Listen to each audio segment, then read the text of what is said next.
ಬದ್ರಿಯಾ ಜುಮಾ ಮಸ್ಜಿದ್ Muslim Jamaat 7ನೇ ವಿಭಾಗ ಕೃಷ್ಣಾಪುರದಲ್ಲಿ ಮಿಲಾದುನ್ನಬಿ ಕಾರ್ಯಕ್ರಮವು ನಡೆಯಿತು.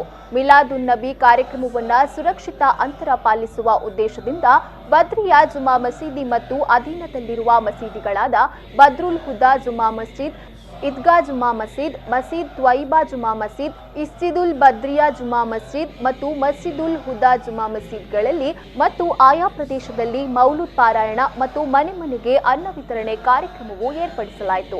ಕಾರ್ಯಕ್ರಮದಲ್ಲಿ ಬದ್ರಿಯಾ ಜುಮಾ ಮಸೀದಿಯ ಸಂಯುಕ್ತ ಕಾಜಿ ಅಲ್ಹಾಜ್ ಇಕೆ ಇಬ್ರಾಹಿಂ ಮುಸ್ಲಿಯಾರ್, ಕೇಂದ್ರ ಜುಮಾ ಮಸೀದಿಯ ಖತೀಬ್ ಮೌಲಾನಾ ಉಮರ್ ಫಾರೂಕ್ ಸಖಾಫಿ, ಕೇಂದ್ರ ಜುಮಾ ಮಸೀದಿಯ ಅಧ್ಯಕ್ಷ ಅಲ್ಹಾಜ್ ಬಿಎಂ ಮುಮ್ತಾಜ್ ಅಲಿ ಉಪಸ್ಥಿತರಿದ್ದರು.